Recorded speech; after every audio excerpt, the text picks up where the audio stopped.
안녕하십니까.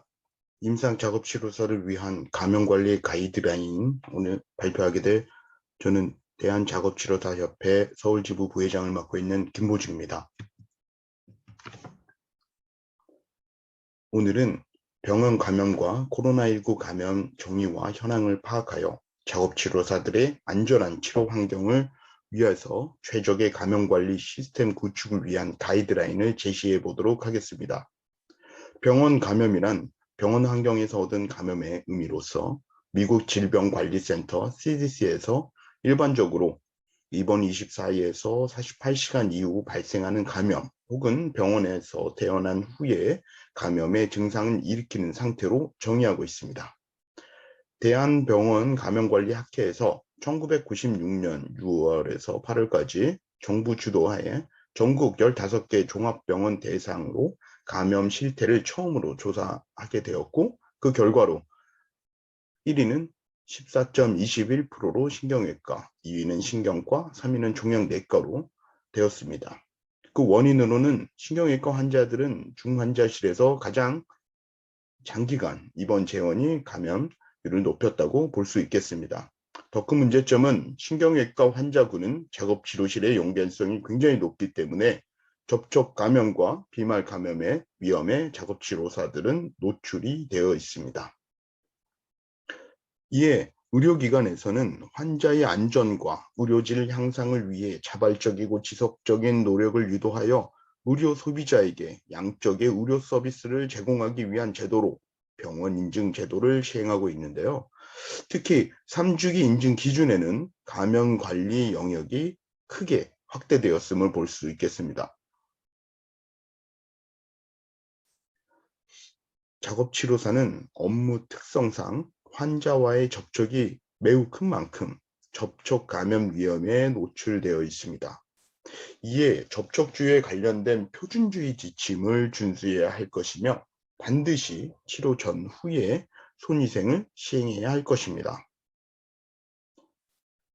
더 심각한 문제는 최근까지 공포에 몰아넣고 있는 코로나19 바이러스입니다.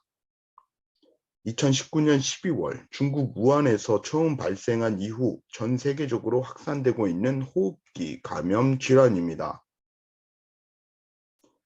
코로나19 바이러스는 비말 감염으로 마스크를 반드시 써야 하는 수칙에도 불구하고 연화장애 환자를 치료해야 하는 작업치료사는 마스크를 벗고 치료해야 하는 업무 특성상 가장 큰 위험에 노출되어 있습니다.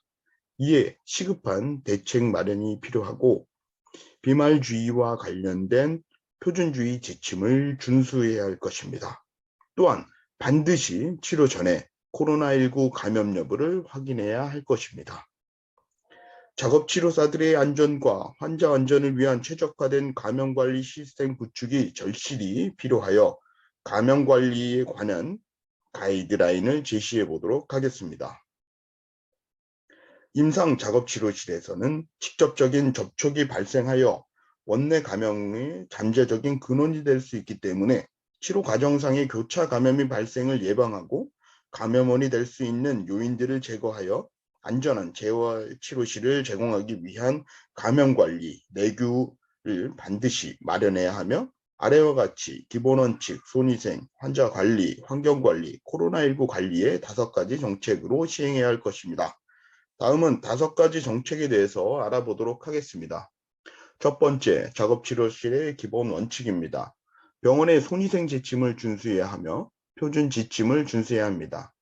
근무복은 매일 갈아입고 치료 중 오염 시 갈아입어야 하겠습니다.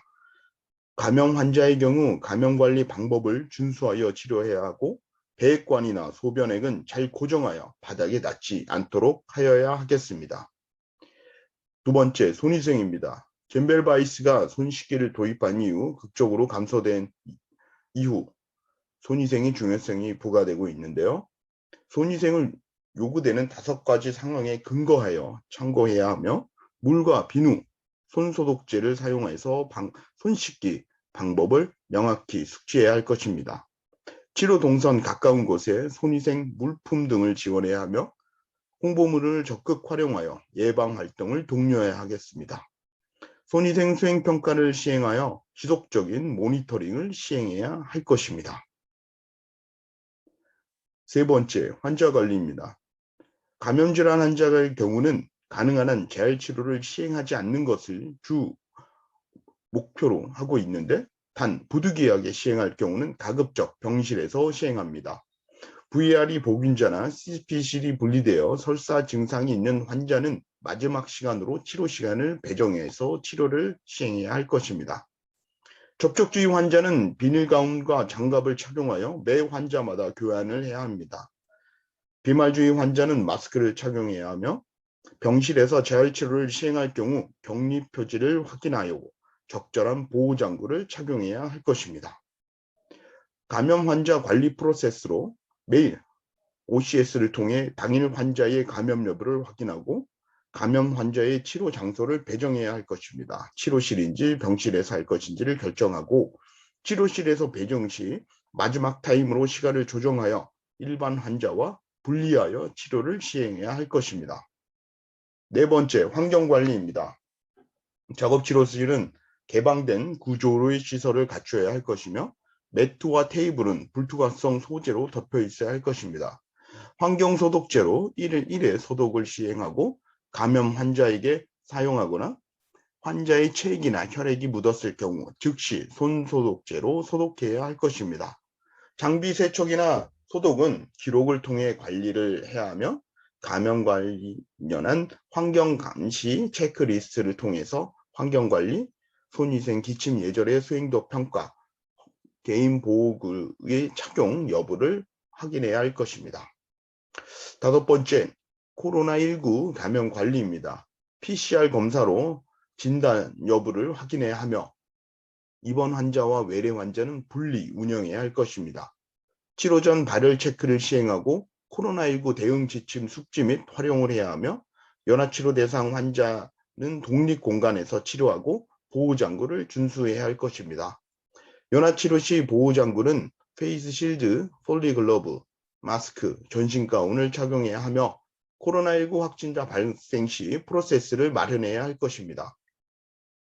이처럼 병원 내 감염 예방 활동과 코로나19 생활 방역 수칙을 명확히 숙지하여 환자 안전과 직원 안전, 가족 안전에 몸과 마음이 치유되는 안전한 병원이 될 수 있도록 우리 작업치료사들은 적극적으로 감염 관리에 임해야 하도록 하겠습니다.